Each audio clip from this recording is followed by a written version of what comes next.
Voy a iniciar la... ¿Dónde está? Le hemos puesto en pausa. Vamos a reanudar la Recording grabación in progress. y vamos a empezar esta tarde, ¿no? Tratando de afianzar conceptos, como les decía al inicio. Vamos a ver, algunos compañeros están ingresando.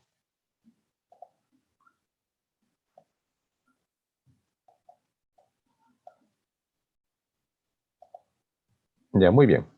Entonces, vamos a dar inicio a esta clase.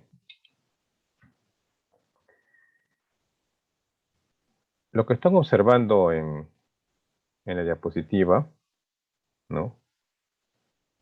A ver, ¿qué leyes son elementales?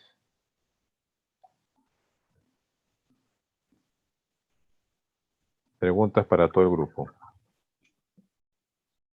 Pueden participar, hay que tratar de hacerlo más participativo, ¿no? Se hace más provechoso. Doctor, el cambio de color, no me acuerdo.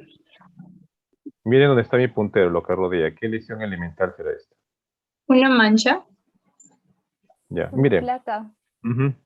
Muy bien, sí, está bien, Tora. Miren, cuando, para todos, ¿ah? Para todos, vamos a afianzar con los conceptos.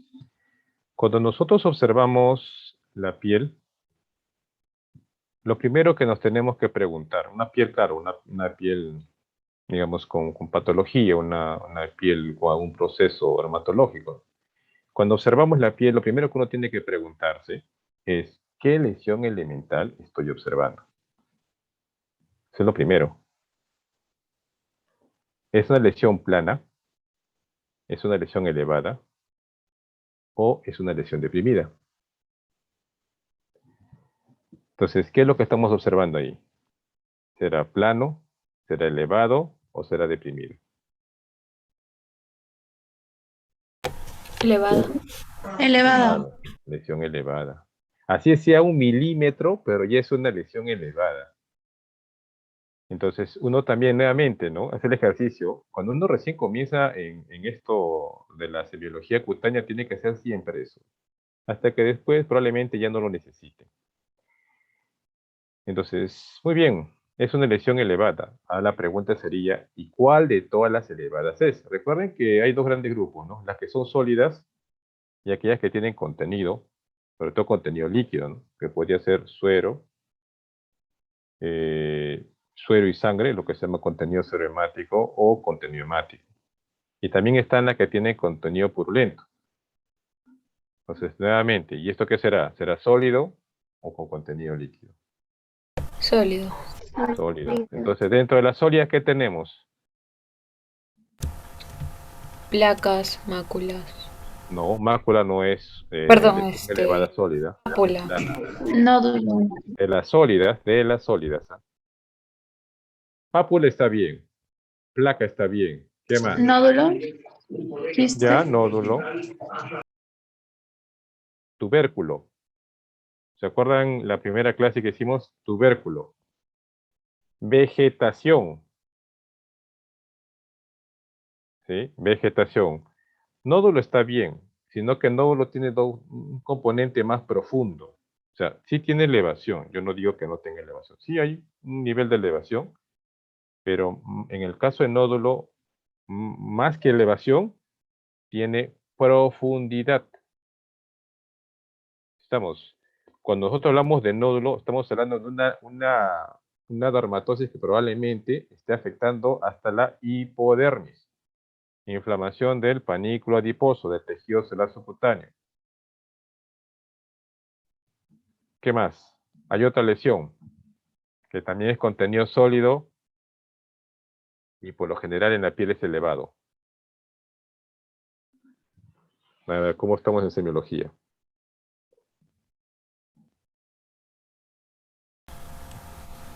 Falta. A ver, ¿qué otra lesión? El abón también es elevado. Muy bien, el abón, ya estamos, pero hay otra, aparte del abón hay varios, pero abón ya está bien. La goma. La goma ya tiene un contenido, ya.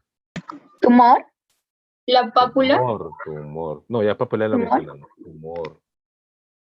El tumor también tiene elevación, sino que es neoformación. El abón es más edema, ¿no? Pero son lesiones elevadas, sólidas. Las de contenido líquido, pues ya las conocen, ¿no? Vesícula, ampolla. Están también en la pústula.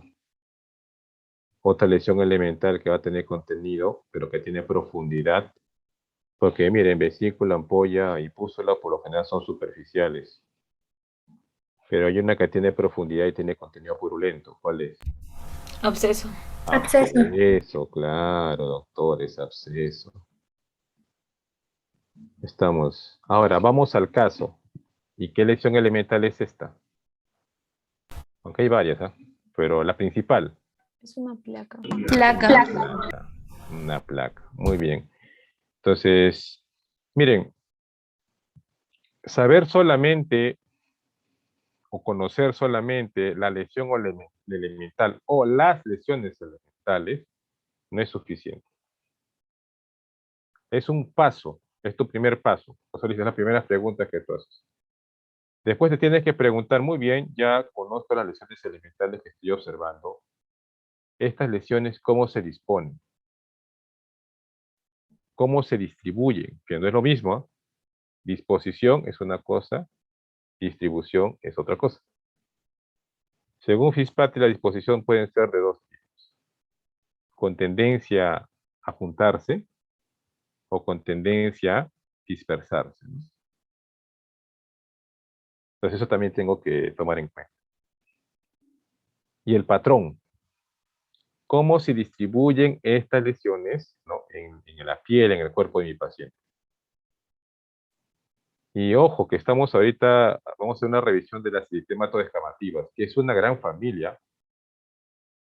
Entonces, cuando nosotros planteamos diagnósticos diferenciales, es entre la misma familia de problemas cutáneos.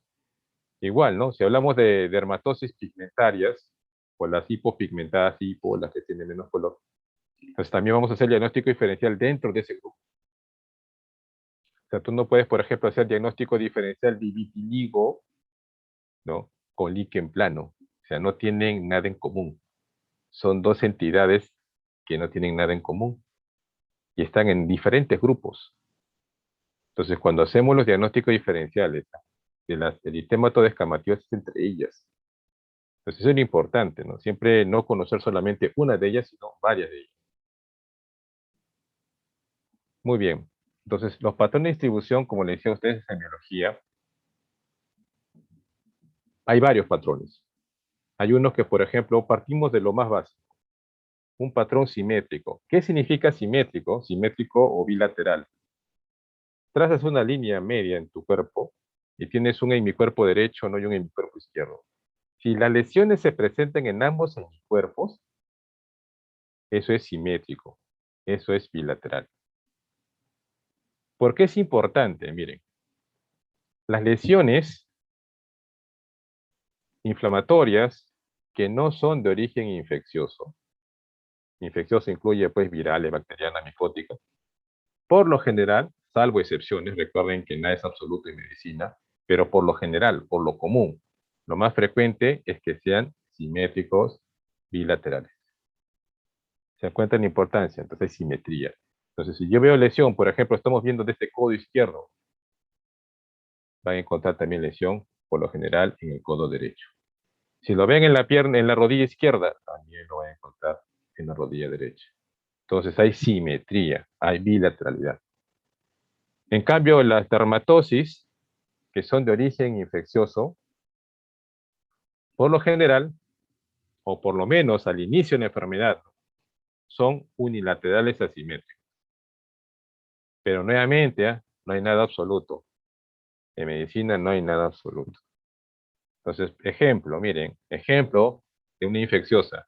Y probablemente ustedes ya lo han visto en clases. Celulitis, erisipela. Celulitis, erisipela, ¿cuál es el lugar más frecuente de afectación? Estamos Miembros comparando. superiores. Miembros inferiores. ¿Y de los miembros inferiores cuál?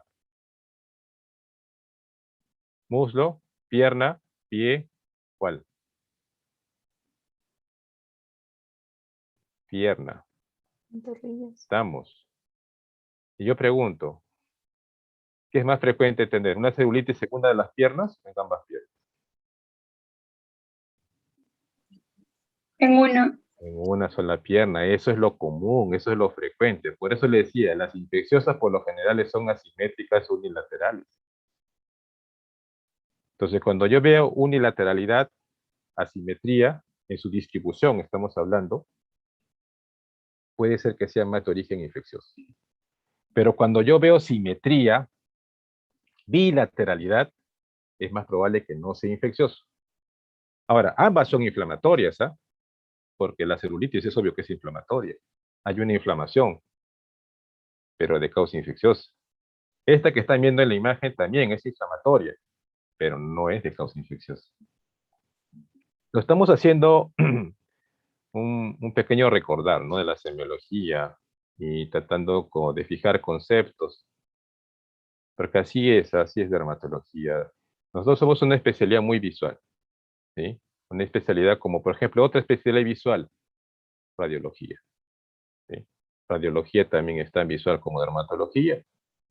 Entonces, cuando llevan clases con el radiólogo, llevan su clase, eso sería imagenología, lo llaman algunas facultades. Entonces, ustedes van a ver ahí en el negatoscopio, ustedes 3 o 4 en la práctica, ¡pum!, ponen el negatoscopio, ¿no? Y está el radiólogo interpretando, ¿no? la placa radiográfica. Está observando. Entonces, a veces cuando uno recién también comienza, y todos, creo todos, yo también he sido alguna vez alumno, igual que ustedes, he estado en tercero, en cuarto, igual. Pues a veces cuando llegaba a la primera clase pues, de radiología, la verdad que era chino, ¿no? El radiólogo decía, ven el infiltrado de acá, yo no veía nada. Pero es porque todavía no entrenas el ojo, pues. Él ya, porque tiene ya entrenado el ojo. Igual es en dermatología, usted tiene que ir entrenando el ojo. Y todo tiene una razón, ¿ah? Todo tiene una razón, todo tiene una explicación. Entonces partimos de esos conceptos. Ahora, por ejemplo, ya regresando ya a la clase, a esta revisión de la tarde, miren dónde se localiza esa lesión. Codo. Y esta es no infecciosa. ¿Qué significa? Vamos a encontrar también en el otro codo. Otro concepto, ¿ah? Ya que hablamos de simetría y bilateralidad. Las dermatosis pueden ser monomorfas, pueden ser polimorfas. La gran mayoría son polimorfas. ¿Qué significa mono? Uno. Poli, muchos, varios. La gran mayoría de las dermatosis son polimorfas. Y estas que están viendo es poli, ¿ya? Entonces tiene varias lesiones elementales. Una lesión ya la reconocemos, ¿no? Placa. ¿Qué otra lesión encontramos acá? Escamas. Escama. ¿Y escama qué tipo de lesión elemental es? ¿Primaria o secundaria? Secundaria. Secundaria. Y placa es primaria, ¿no? Placa es primaria. Sí. Entonces nos damos cuenta, esto es lo que algunos autores a esto también lo llaman lesiones combinadas o lesiones mixtas.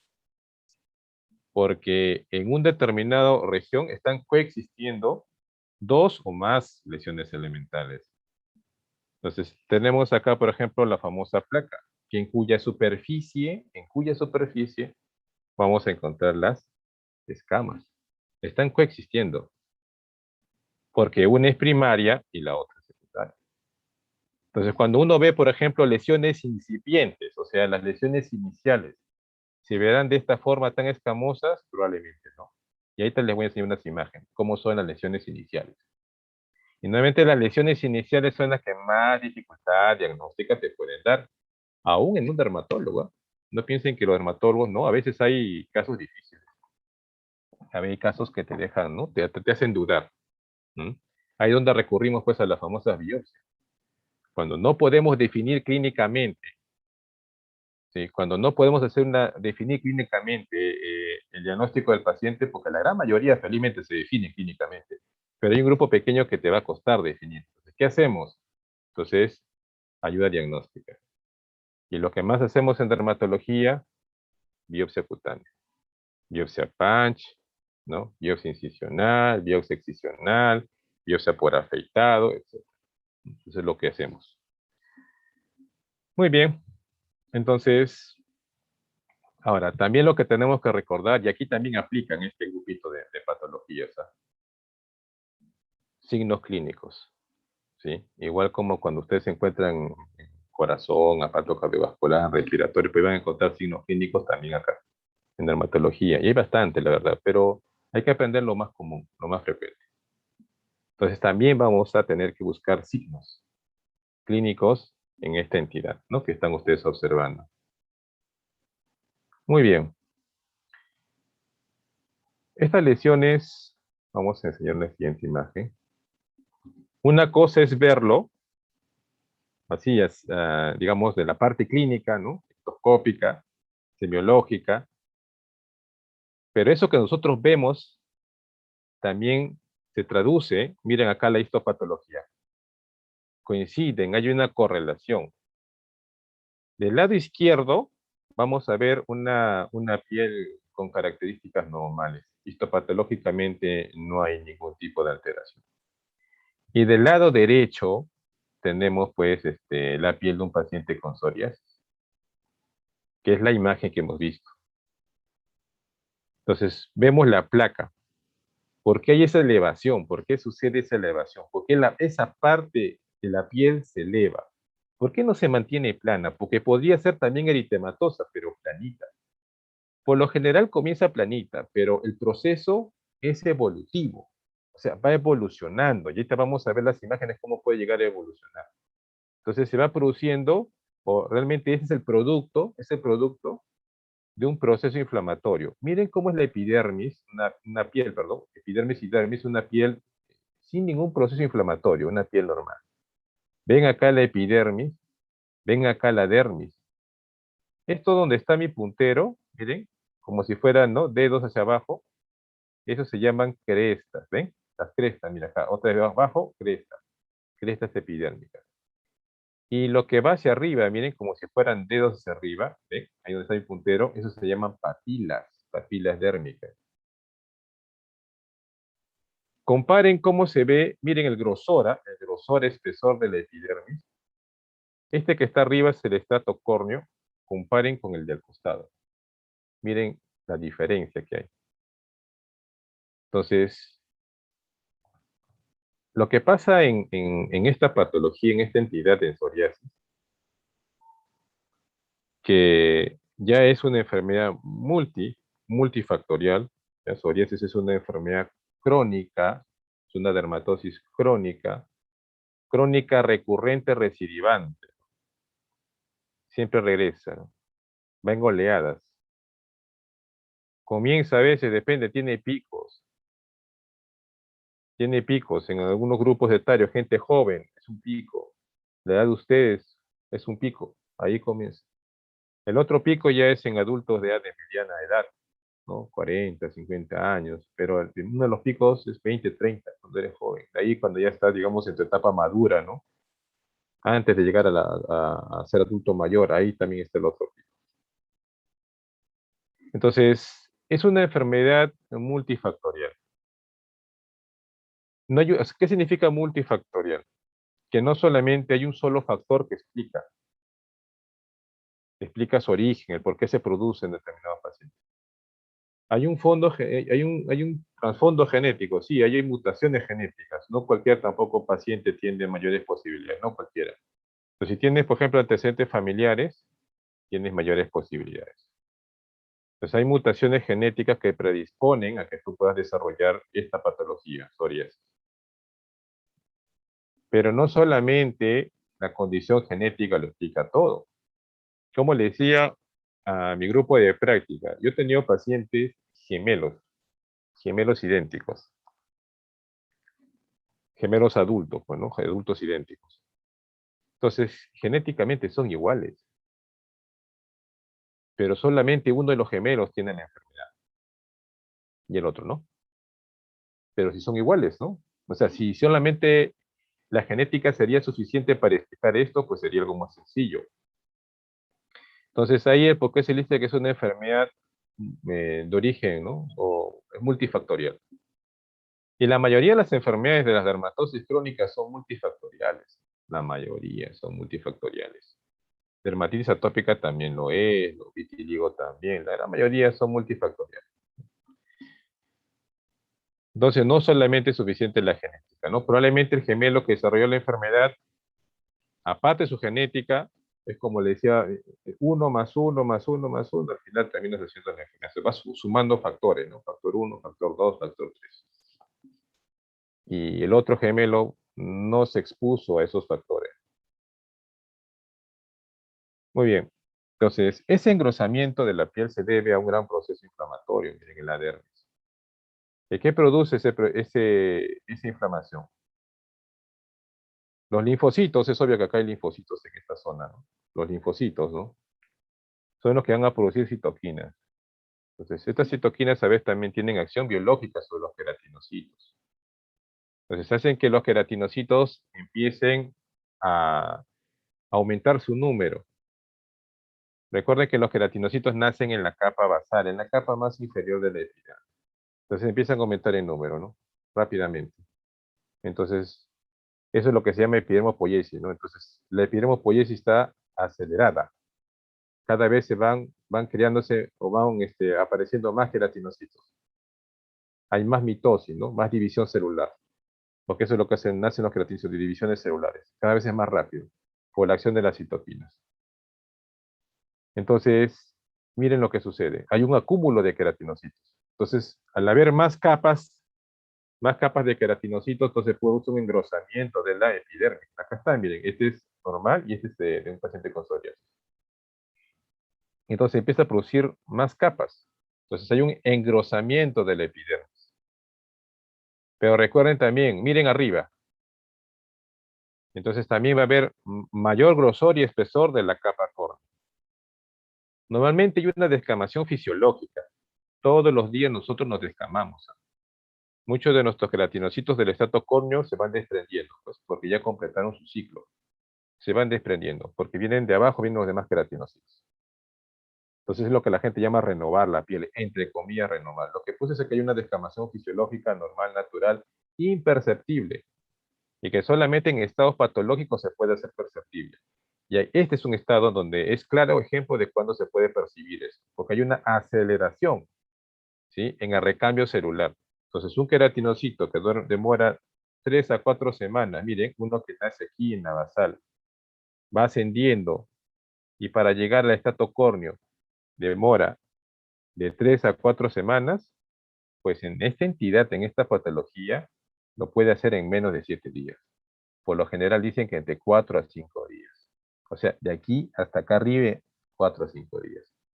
Es una velocidad increíble. Y es por eso, miren acá el estrato córneo de esta epidermis. No hay núcleo. En el estrato córneo no puede haber queratinocitos con núcleo. Queratinocito con núcleo hay hasta la granulosa. Por encima de esa, que ya es la lúcida en la piel acral y el estrato córneo, pues no debe haber núcleo. Eso es lo normal, porque el núcleo, el queratinocito muere, ¿no? Entonces, sus organelas también desaparecen, el núcleo desaparece. Pero miren acá, aparte de estar engrosada la epidermis, miren acá, ven núcleos en queratinocito del estrato córneo, aquí está. ¿Y por qué sucede eso, no? ¿Por qué encontramos esto? Esto es algo anormal. Porque no le das tiempo, o sea, el proceso inflamatorio no le da tiempo para que el queratinocito que está en la basal vaya diferenciándose, porque acá es una zona de diferenciación, ¿se acuerdan? La zona proliferativa, zona de diferenciación, zona funcional, lo que explicaba en la primera clase. Entonces acá es una zona de diferenciación, pero está la velocidad, el turnover, como le dicen, el recambio que hay, que el queratinocito no llega a diferenciarse. Es más, no pierde su núcleo. Por eso que encontramos queratinocitos con núcleo. Y en la histopatología ese es el dato. Mira, eso es lo que ellos llaman paraqueratosis. El anatomopatólogo eso lo llama paraqueratosis. Y ese engrosamiento del epidermis, miren el nombre, acantosis. Ese es el término que utilizan. Entonces es una epidermis acantótica. Van a observar paraqueratosis. Son términos de mucho de la histopatología. Entonces, como dice acá, va a haber un elongamiento también, sí, pues se ven mucho más grandes las crestas epidérmicas. Y también hay una gran grosor y espesor del estrato córneo, lo que llaman hiperkeratosis. Entonces, estas son características de la piel psoriásica. Y a nivel de la dermis también, miren esta dermis, sin ningún tipo de problema. Y miren la dermis de acá. Hay mayor número de células, ¿no? Gran celularidad. ¿No? Vemos más núcleos. Entonces, estos núcleos, ¿por qué están? Estos son linfocitos. Porque lo normal encontremos algunos linfocitos polimorfos, de repente encontramos algunos EO, ¿no? Pero lo que más observamos son los fibroblastos, ¿no? Núcleos de fibroblastos. Pero acá vamos a encontrar otro tipo de células, ¿no? Que son los linfocitos. Entonces, también, a ver, inclusive a los polimorfos también podemos encontrarlo a este nivel, ¿ah? Entonces, también es algo patológico. Entonces, existe acá un proceso inflamatorio. Eso hace de que esta piel, miren, aumente su grosor, aumente su espesor. Por un lado, por la inflamación misma de la dermis, entonces produce elevación. Por engrosamiento de la epidermis produce más elevación. Entonces, esa es la formación de la placa. ¿Y por qué la placa no es hipopigmentada? ¿Por qué la placa no es hiperpigmentada? ¿Por qué es eritematosa? Porque también recuerden, por el proceso inflamatorio mismo hay vasodilatación. Entonces, los vasos a este nivel están vasodilatados. Entonces, cuando hay vasodilatación, mayor flujo sanguíneo. ¿Y cómo se traduce esto en la semiología, la vasodilatación? Como eritema. ¿Sí? Como eritema. Entonces, cuando vemos una lesión, una área eritematosa, puede ser mácula, puede ser placa, o otra lesión elemental de las sólidas, entonces significa que hay vasodilatación, congestión vascular. Por eso es que las placas en psoriasis son eritematosas. ¿Y por qué son escamosas? Porque la epidermopoiesis está acelerada. Porque hay un engrosamiento de la epidermis y abundante estratocorneo. ¿Sí? Se van acumulando capa tras capa, capa tras capa. Miren la evolución, ¿ah? Esta es la evolución. Son dos lesiones elevadas. Son pequeñas. ¿Cómo se llama cuando son elevadas y pequeñas? De contenido sólido. Mácula. Pápulas. Pápulas. Pápulas, perdón. Pápulas. Vemos dos pápulas, ¿no? Pero dos pápulas en fases diferentes. Entonces, si uno pregunta, ¿cuál es primero? ¿La escama o la pápula o placa? Primero es la pápula. Pápula o placa es primero. Miren cómo empieza el proceso. Tiene escamas, ¿ah? Pero muy pocas. Miren cómo empieza a evolucionar. Cada vez hay más escamas, más compactación. ¿Qué signos clínicos podemos observar en estas dos lesiones? En una se observa un signo clínico y en la otra se observa otro signo clínico de esta entidad. Y a veces, por ejemplo, en el del lado izquierdo pasa desapercibido.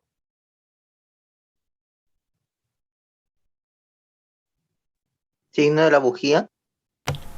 No, Voronov. tiene muy pocas escamas para tener signo de la bujía. Voronov en la primera. Ay, bueno, no. Miren dónde está mi puntero ahora. ¿Lo ven? O sea, es una pápula eritematosa con pocas escamas, ¿no? En la superficie, pero miren lo que te llama la atención. Por eso que tienes que tener un ojo ahí. Miren lo que rodea a la pápula. ¿Sí? Hay un halo, ¿sí o no? Este es como un halo. Bueno, realmente es una mácula, pues, porque esto sí es plano, ¿no? Pero un halo, ¿no? Halo o mácula. Entonces es un halo de hipopigmentación, ¿sí? Hipocromía o hipopigmentación, que es lo mismo. Esto es lo que se llama signo de Voronov. ¿Se presenta en todas? No, no en todas, pues. Pero hay que buscar y podemos encontrar. Ese famoso signo de Voronov, anillo de Voronov también lo llaman. Esta pápula es más escamosa, ¿no? Está más evolucionada. Pero acá hay otro signo clínico. ¿Cómo se llama este signo clínico? Auspitz. Claro, signo del rocío sangrante, signo de Auspitz. Y ahora la pregunta es, ¿qué traduce el signo de Auspitz? Claro, uno ve acá. No. Vamos a regresar a la Las histopatología. papilas dérmicas. Muy bien. Mira lo que voy a hacer con la histopatología. ¿Ven las papilas acá? Estas son las papilas, ¿no? Acá también hay otra papila. Cuando tú buscas el signo de Auspitz, ¿qué es lo que haces arriba? Lo cureteas, ¿no? Agarras una cureta o algún objeto romo. Me acuerdo cuando no teníamos cureta, agarramos, ¿cómo se llama? La sonda canalada. ¿Se acuerdan? Siempre hay sonda canalada en los equipos de cirugía. Entonces puedes agarrar una sonda canalada y si no hay sonda canalada, aunque es un bajaleo. Pero ya bueno, con cualquier objeto romo que tengamos vamos a hacer un curetaje. Entonces lo que hacemos es curetear acá arriba. Miren mi puntero, cureteo, desprendo. Estoy desprendiendo en ese curetaje tanto estrato córneo como las capas inferiores al estrato córneo, o sea, espinosa, ¿no? Granulosa quizás y espinosa. Estamos. La epidermis es avascular. Miren, aquí no hay vaso. Estamos, aquí no hay vaso. En sí, en la epidermis no hay vasos sanguíneos. Por tanto, la epidermis no tiene por qué sangrar. Claro, ese desprendimiento es haciendo la bujía que dice su compañero, ¿no? Ver cómo se sale ¿no? Esa forma, como cuando agarras una vela, pues la bujía le dice. Agarra una vela con un cuchillo y empieza a pelarla. Y ese es siendo la bujía, ¿no? Cómo la vas rebanando. Pero, ¿por qué se produce el rocío sangrante? Su compañero ya lo dijo, miren. Si ustedes miren, sigan mi puntero. Sacas, hasta ahí no sangra. Sacas, mira, sigue sacando, ¿ya agarraste qué? Papila, ¿no? ¿Lo vieron o no? Papila, está sacando papila. Entonces, el sangrado que ustedes están viendo es esto, esta parte de acá de la papila. Y recuerden que en la papila ya es parte de la dermis y aquí ya hay vasitos, ¿sí? Acá hay vasitos. Entonces, cuando tú haces esto de acá, aquí no sacas nada, sigues avanzando, sigues pelando, como dicen, sigues sacando, y ya te metes aquí con las papilas dérmicas. Y eso es lo que se ve, miren cómo está, como si fueran puntitos. Entonces, eso es papilas dérmicas. Porque ya desde que el hecho que ves sangrado, ya estás en la dermis. Así sea escaso, ya estás en la dermis. Y donde no haya sangrado, pues todavía eso es epidermis. Muy bien, seguimos. Comparativo. Al grupo de práctica le enseñé estas imágenes por separado, pero acá lo hacemos comparativo. Entonces miren la evolución. Todas son placas. Todas son placas de psoriasis, pero en diferente fase, en diferente estadio. A veces nos podemos encontrar con una placa, como pueden ver ustedes, eritematosa, con pocas escamas, ¿no? No hay muchas, sí hay, pero no hay muchas si la comparas con las otras dos. Los bordes, por lo general, bueno, los bordes siempre son definidos en la placa, ¿no? Regular, en este caso, son bordes regulares. Acá hay, miren, lesiones chiquitas, lesiones satelitales. Entonces, cuando nosotros evaluamos severidad de psoriasis, tenemos parámetros para evaluar severidad. Uno de los parámetros es el nivel de inflamación de las lesiones elementales. Entonces, cuando más inflamada está, cuando mayor grado de inflamación tenga la piel, va a haber también un mayor eritema, ¿no? Porque va a haber mayor vasodilatación, mayor congestión vascular. Entonces va a haber un eritema más marcado. Entonces, inclusive se puede poner acá rojo vinoso, cosa que no está, pero se puede convertir en rojo vinoso. También, al haber mayor componente inflamatorio, hay un mayor grosor, un mayor espesor de la placa. Se vas a encontrar unas placas, el término es más infiltrada, así lo llaman, ¿no? Con un mayor grado de infiltración. También, no solamente tenemos un mayor eritema, una mayor infiltración, sino también tenemos, ya les dije, a mayor inflamación, mayor recambio celular. ¿Y eso cómo se traduce? Como escamas. Entonces, mayor escama, mayor cantidad de escamas. Entonces, si uno dice, entonces, ¿qué significa? Que esta placa, en relación, en comparación con las otras, tiene un menor componente inflamatorio. Y las otras, pues, están fatales, pues, tienen mayor componente. Entonces, eso se va a traducir en mayor grado de eritema, mayor engrosamiento, mayor infiltración y mayor cantidad de escamas. Entonces, por eso le dicen eritema descamativas, porque vemos eritema, sea pápula, placa, y vemos descamación. Muy bien, seguimos. Varón a la izquierda, femenino a la derecha. Aparte de las placas eritematosas, miren cómo es el patrón. Inclusive el varón es un poquito más descamativo. ¿Qué tienen en común estos dos personajes? A ver, ¿qué tienen en común? ¿Qué le ven en común? Que la distribución es bilateral. Bueno, Bueno, ya dije, son bilaterales, son simétricas, o sea, eso, pero hay algo, hay una diferencia, hay algo más que las placas, pues, o sea, hay algo más que la placa en sí, hay algo más que la distribución de sus placas, porque La eso es muy forma. común.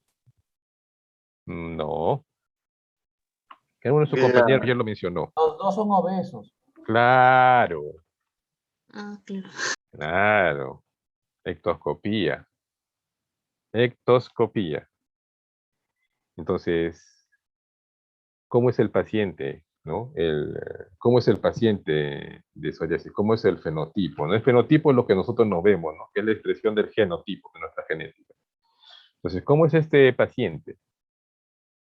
Yo no estoy diciendo que no haya pacientes delgados, también hay, pero la gran mayoría de los pacientes con psoriasis, como lo ven en la imagen, tienen problemas de sobrepeso, ¿no? Obesidad, obesidad mórbida también. ¿Y estos problemas qué traen? ¿De la mano con qué están la obesidad? ¿Diabetes? Diabetes. Trastornos metabólicos. Claro, dentro de ella está la diabetes, pues, ¿no? Pero trastornos metabólicos, ¿no? Enfermedades metabólicas. Dentro de las metabólicas, pues, está la diabetes. Pero también la hipertensión es una enfermedad metabólica, ¿no? Dislipidemia, ¿no? Otro problema metabólico. A ver, ¿qué otro metabólico se acuerdan? Hipotiroidismo. También. ¿No? Entonces, como dicen, una imagen vale por 1000 palabras, ¿no? Entonces uno mira, así es, el biotipo de un paciente con psoriasis. ¿Hay pacientes delgados? Sí lo hay, pero es poco, son pocos, no son muchos. La gran mayoría de los pacientes que nosotros observamos tienen estos problemas.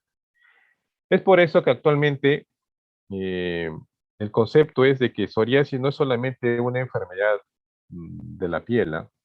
Sino ya se la considera como una enfermedad inflamatoria, crónica, sistémica, ¿no? De base genética y autoinmune, inflamatoria. Hay anticuerpos, hay alteraciones en el sistema inmunológico. Ya de por sí dice que cuando uno está con sobrepeso y obesidad, pues está ya en un estado de inflamación, ¿no? En un estado de inflamación crónica.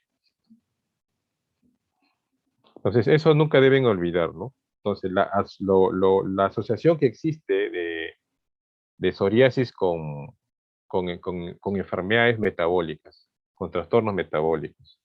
Y también psoriasis es una patología que afecta también articulaciones, ¿eh? No solamente piel.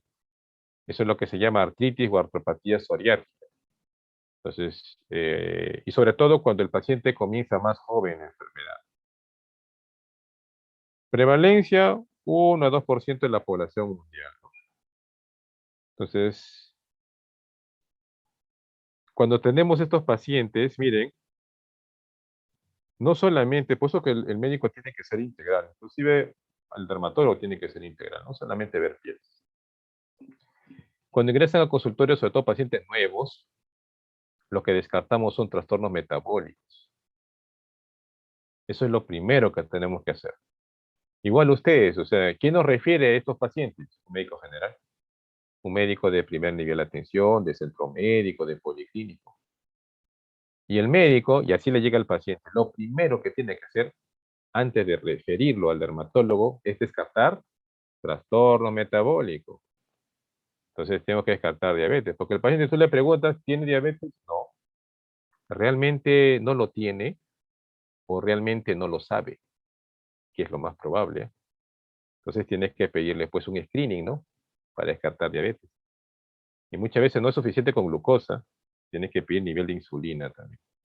Porque esa la glucosa puede estar al límite, ¿eh? Pero ya la insulina hace tiempo que se elevó. Eso es lo que se llama insulinoresistencia. Entonces tú tienes que descartar insulinoresistencia, no solamente diabetes mellitus en estos pacientes. Obvio que tienes que también tomar la presión arterial, pues funciones vitales, ¿no? Y te puedes dar también, ¿no? Con que algunos de ellos pueden ser hipertensos. Entonces, psoriasis así, pues se la considera como sistémica. Ahora, hay clasificaciones, ¿no? Hay clasificación clínica de las variantes clínicas de psoriasis. Pero también hay una clasificación, así como hay diabetes tipo 1, ustedes sí saben de eso, diabetes tipo 2, también existe psoriasis tipo 1 y psoriasis tipo 2. Entonces, ¿cuándo es tipo 1? Cuando el paciente debuta y es menor de 40 años. O sea, debuta menor de 40 años. ¿Y cuándo es tipo 2? Cuando el paciente pues debuta después, ¿no? Mayor o igual los 40 años, ¿no? De 40 años en adelante, ese es el tipo 2. Entonces uno dirá, doctor, pero si el tratamiento es el mismo, ¿no? Le vamos a lo mismo, o sea, ¿cuál es el asunto de definir cuál es tipo 1 y cuál es tipo 2? Miren, los tipo 1 son los que más complicaciones hacen. Los tipo 1 son los que más artropatías o artritis psoriática hacen. Son los que tienen mayores posibilidades de desarrollar las formas severas de psoriasis. Entonces, esa es la importancia de un tipo 1 y un tipo 2. Y los tipo 1, como le digo, ¿no? Comienzan enfermedad antes de los 40, o sea, gente joven.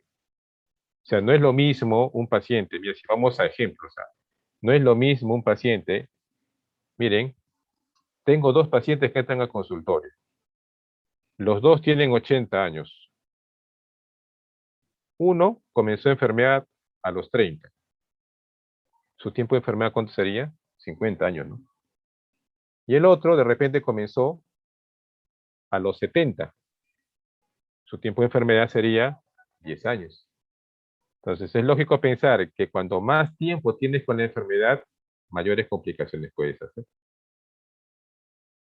Entonces, por eso que los tipo 1 son los que tienen mayores complicaciones.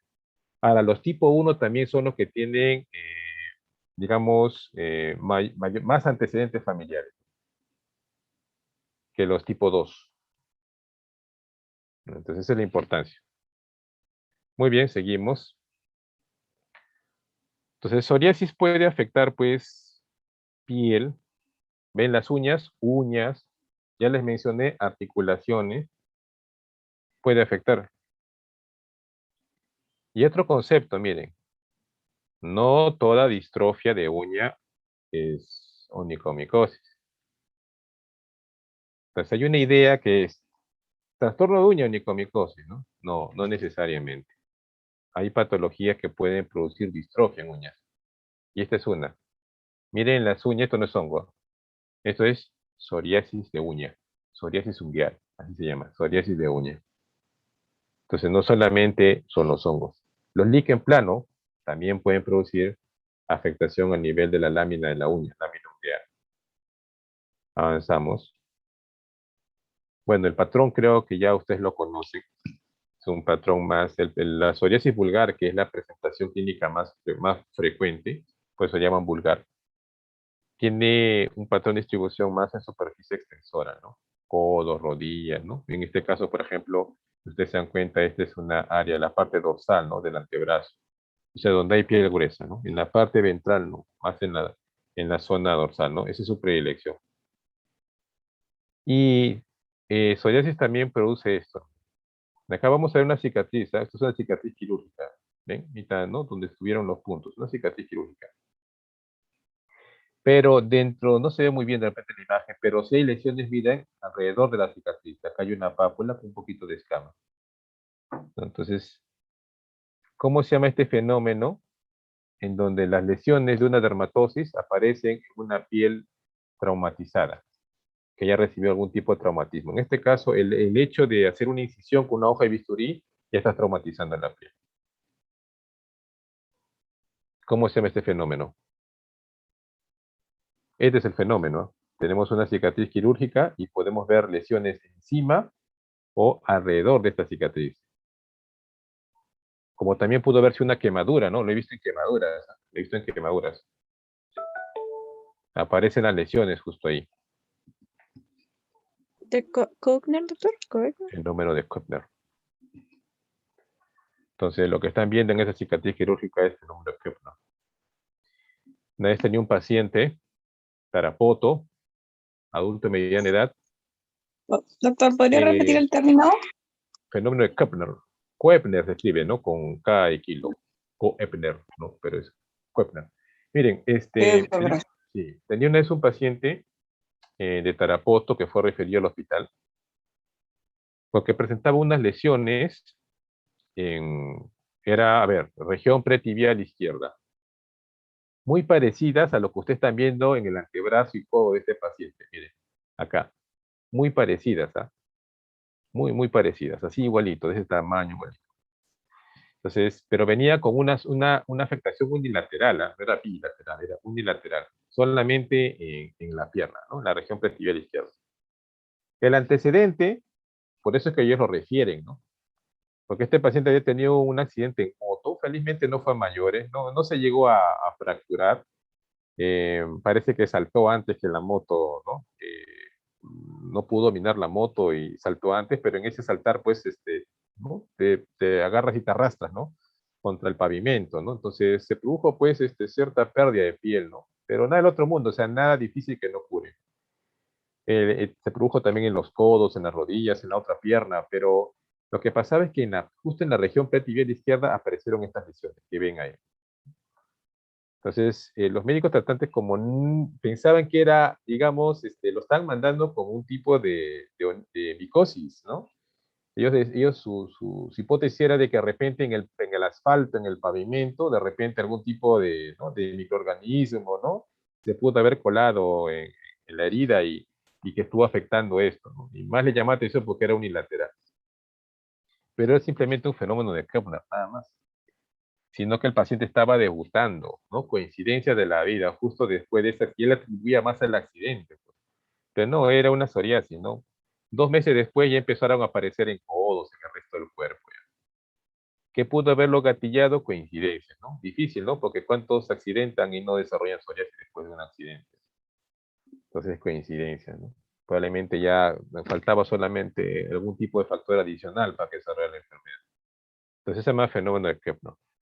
También una vez lo he visto en pacientes post-playa, ¿no? Tenían una quemadura bastante severa de quemadura solar y en la espalda, pues lo que sucedía es que tenía un tiempo de enfermedad de un mes y ya pues asumí que tenía la que se había ido a la playa, ¿no? Y se quemó, ¿no? Entonces hasta ahí es normal, ¿no? Tienes una espalda eritematosa, sí se ampolló la espalda, eso hasta quemadura segundo grado, ¿no? Imagínate la intensidad de la quemadura solar. Y normal hasta ahí, ¿ya? Pero justo cuando ya estaba quedándose las manchas, empezaba a aparecer este tipo de lesiones. Entonces también se preocuparon. Al final, ¿qué era? Psoriasis, fenómeno de Kepler. Caso raro, ¿no? Que justo en ese momento debutes. Lo normal es que cuando ya desarrollas este fenómeno, cuando se observa, ya es un paciente que ya tiene la patología, que ya tiene instaurada la enfermedad, ¿no? Y que después en un área de lesión, de traumatismo, aparezca, ¿no? Se reproduzcan estas lesiones, ¿no? Sí, aparezcan estas lesiones. También se puede ver en vitiligo. En vitiligo podemos verlo también en el líquen plano, en el líquen nítido. Y a veces pues se puede hacer bastante extenso, ¿no? Miren esas placas eritematosas y descamativas. Se pueden hacer muy extensas y comprometer inclusive más del 20% de la superficie cutánea. Cuando ya tienes ese porcentaje, ya puedes estar pensando en algún grado de insuficiencia, ¿no?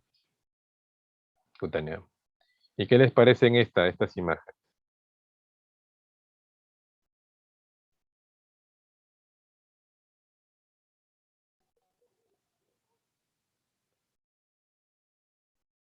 ¿Qué lesiones serán?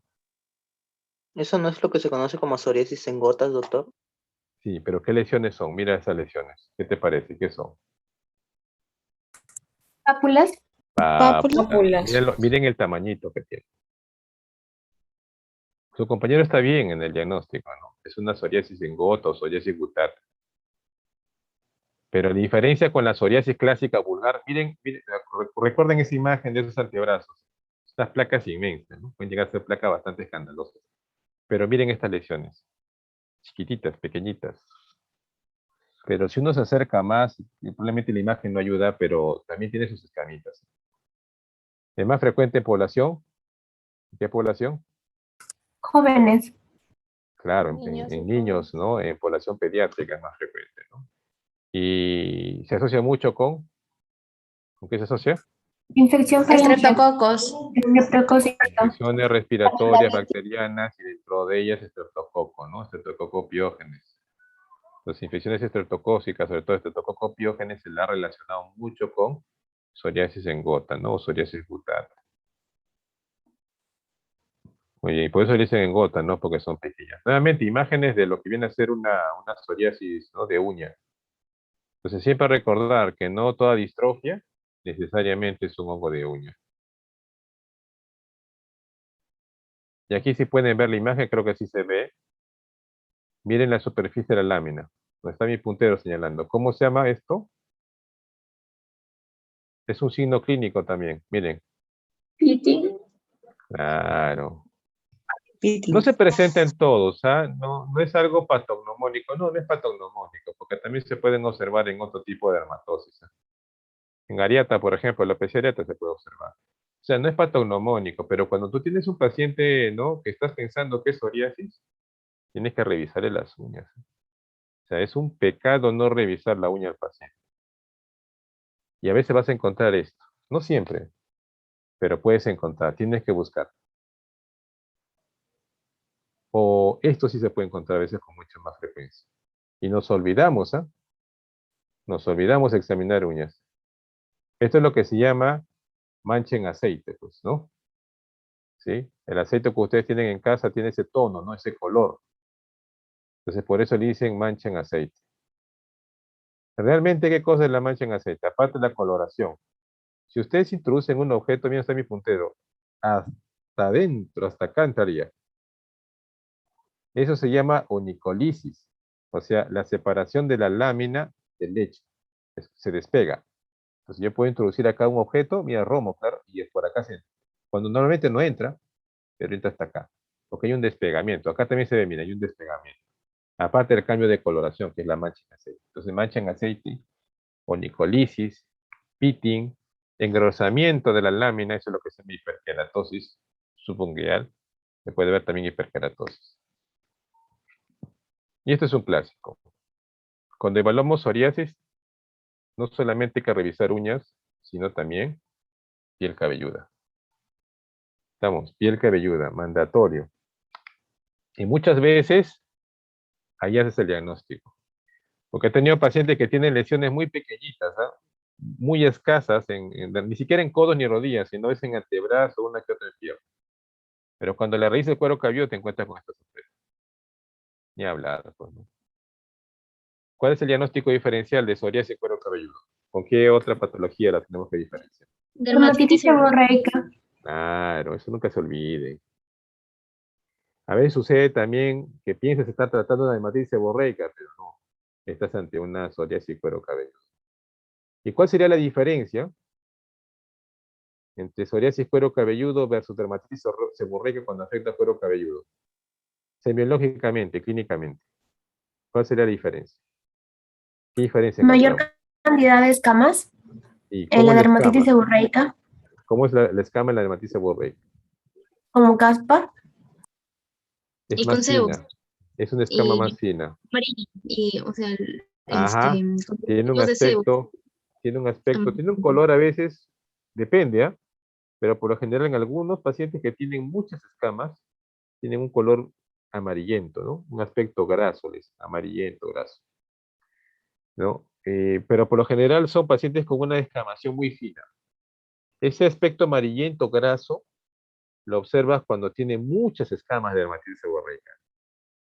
Pero si tuviera escamas escasas, no lo vas a ver ese tono de color. Pero sí tiene unas escamas muy finitas y son muy difusas en todo el cuero cabelludo. O sea, no tienden a localizarse en un punto, tienden a ser más difusas. En cambio, miren el de psoriasis, es más grueso, ¿no? Es más, las escamas son mucho más gruesas y son blanco plateadas, se lo llama.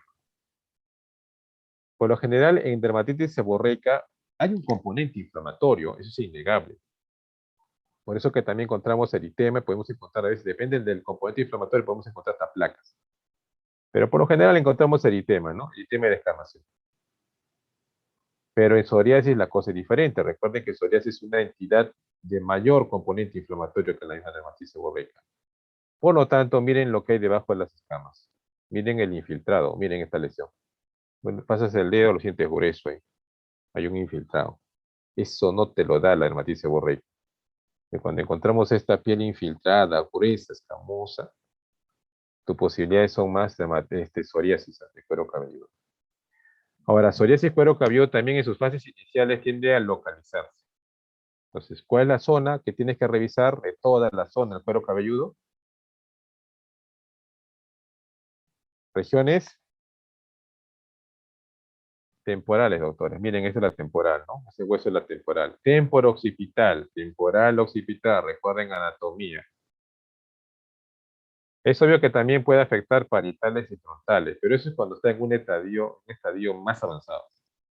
¿Sí? Tenemos una psoriasis más evolucionada. Pero por lo general comienza aquí. Entonces, lo primero que tú tienes que hacer es revisar ahí la zona temporal y occipital y buscarle al paciente.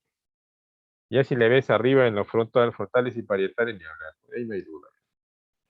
En cambio, dermatitis seborreica es más difusa. Más lo buscas en la parte de arriba, en parietales. Ahí lo buscas a dermatitis seborreica. Y es más fina. Es más fina. Tiene un menor componente inflamatorio. Y también otra área que tienes que revisarme. Palmas de manos y plantas de pies. Y el diagnóstico diferencial, ¿con qué plantearías acá? Tanto en manos como pies. Pregunto, para todos, ¿no? ¿Con quién plantearías diagnóstico diferencial acá?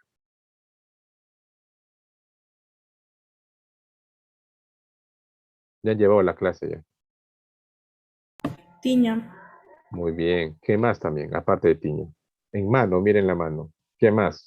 Aparte de Eczema tópico, eczema por contacto. dermatitis de contacto también. Sí, está bien, ¿ah? En la dermatitis de contacto también hay eritema y descamación. Entonces entra dentro de los diagnósticos diferenciales.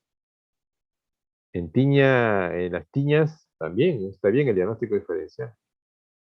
Es más, muchas veces estos pacientes son manejados como tiña y son referidos como tiña de difícil manejo. Entonces, la tiña no es tan difícil manejo, ¿ah? Salvo que estés ante un inmunodeprimido, ¿no? Pero normalmente no es tan difícil manejo, ¿eh? Digamos, es un manejo, digamos, que no te produce mayor dolor de cabeza. Es obvio que si yo tengo un paciente con 2 meses con antimicótico y no me está respondiendo y cada vez empeora, miren esa planta de pies y palma de mano, pues tengo que replantear diagnóstico. Probablemente lo que yo tengo al frente no es tiña, sino es otro problema, otro proceso. Y ahora, ¿cómo se vería? ¿Sí sería la tiña, una tiña pedis, una tiña en mano? ¿Se vería así de eritematoso o no tan eritematoso? ¿Qué opinan ustedes? ¿Se ve así de rojo? No tan eritematoso. ¿Por qué no se ve tan eritematoso en las tiñas? A ver, ¿por qué? Hay una explicación. ¿Por qué creen que no se ve tan rojo? Por Se la ve presión. escamoso. ¿Cómo? Por la presión. No. ¿Cuál es el concepto? A ver, ¿quiénes producen tiña? ¿Qué tipo de hongo produce tiña? Los trichofitum. Los dermatofitos, ¿no? Y ahí están los tricofitones, los epimofitones, los microforos. Pero lo que normalmente afectan palmas de manos y plantas de pies son los tricofitones. Por ahí después le siguen los epimofitones. Pero ustedes tienen que partir de un concepto, ¿ah? En el caso de tiña. Los dermatofitos, que son los que producen tiña, por ejemplo, en Cándida, tú no puedes decirle una lesión de Cándida tiña, eso está mal dicho. Los únicos que producen tiña son los dermatofitos. Por ahí una vez vi que decían Cándida, una tiña candidiásica. No, no existe tiña candidiásica. ¿No? Tampoco malacesia puede producir tiña. No existe tiña por malacesia. Porque son levaduras, no son dermatofitos. Los únicos que pueden producir tiña son los dermatofitos. Ahora, los dermatofitos son queratinofílicos. ¿Qué significa ser queratinofílico? Tener afinidad por la queratina. ¿Ya? A los dermatofitos les gusta la queratina. ¿Y en qué parte de la epidermis encontramos más queratina?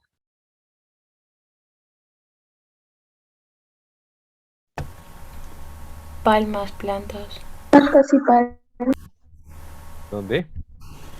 Plantas y palmas. No, ¿en qué sí, parte en qué capa de la epidermis? Ah, Estrato córneo. Córneo. Bien, doctora. Y el estrato córneo es la capa más superficial de la epidermis, ¿no? Y la epidermis, por lo general, es avascular. Entonces, Eso explica el por qué normalmente las tiñas no tienen gran componente inflamatorio. Sí lo pueden tener, yo no digo que no, sí lo tienen. Pero el componente inflamatorio que hace un dermatofito, que provoca un dermatofito, no es en forma directa, eso quiero que entiendan, no es en forma directa. ¿Por qué? Porque él está arriba, pues. Él está arriba, está en la epidermis. Él no se mete a la dermis, ¿ah? El dermatofito no entra a la dermis. En cambio, un hongo profundo, un hongo tropical, sí te puede invadir dermis, hipodermis. Estamos, esporotricus, ellos sí te pueden invadir dermis, hipodermis. Pero dermatofito no, dermatofito está arriba. Entonces, por lo general, por eso es que tiene menos componente inflamatorio un dermatofito. Y si hay el componente inflamatorio en dermatofito, no es porque en forma directa el dermatofito lo esté produciendo, no es que el dermatofito pasó la epidermis y se metió en la dermis, no, no ha hecho eso, él sigue arriba. Realmente la inflamación que produce el dermatofito, que es menor que esto, es por reacción de hipersensibilidad. O sea, el cuerpo lo detecta el dermatofito y produce una inflamación, pero no tan intensa, ¿no? Pero es por reacción de hipersensibilidad. En cambio, este es otro problema. Si ustedes lo ven, miren, los dermatofitos no hacen este grado de eritema, no lo hacen. Y si ustedes miren bien, miren acá, es una placa gruesa. ¿Qué significa que está infiltrada? Bien difícil que te haga una placa de ese nivel de infiltración un dermatofito.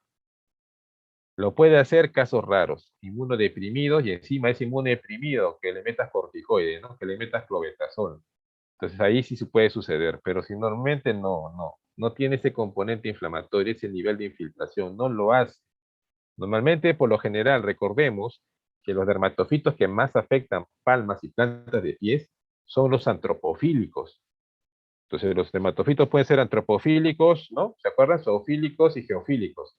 Y los antropofílicos son aquellos que han evolucionado para convivir con nosotros. Por lo tanto, desencadenan una menor reacción inflamatoria por los antropofílicos, ¿no? Entonces, una menor reacción de hipersensibilidad. Saben burlar el sistema inmunológico porque ellos quieren estar más tiempo en tu piel. Les conviene estar más tiempo en la piel que no lo detecten. Entonces, a veces, por lo general, sí lo detecta, pero es mínimo la inflamación.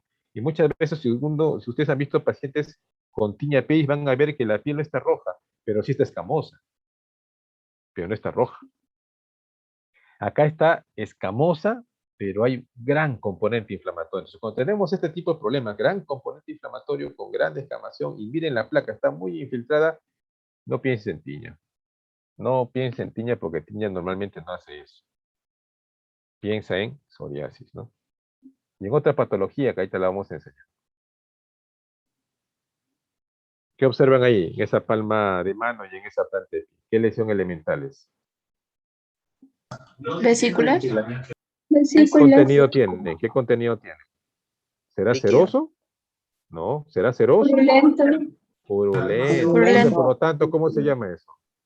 Pústulas. Pústulas. Son Pústulas. pústulas. Lo que ustedes están observando en esa palma de mano y planta de pie son pústulas. Son pústulas por psoriasis, ¿eh? Con compromiso palmar y plantar. O sea, psoriasis no solamente puede producir lo que han visto anteriormente, también puede producir esta versión. Entonces, te des como cuenta que te complica un poco más la cosa, ¿no? Entonces, hay una psoriasis pustulosa. Existe la psoriasis pustulosa. Entonces, si bien es cierto cada vez que vemos pústula, estamos pensando en bacterias, no necesariamente. Por lo general, sí, pues, ¿no? Si ves una pústula, lo primero que piensas es una infección bacteriana, ¿no? Un apiodermo, un hipetio, qué sé. Pero, pero no necesariamente. No todas las pústulas son por infecciones. Y este es un ejemplo. Y esta, probablemente mi grupo lo conoce. Si hay alguien de mi grupo, no diga nada, eso es más que todo para los que no son de grupo de práctica. ¿Cómo describen esta lesión?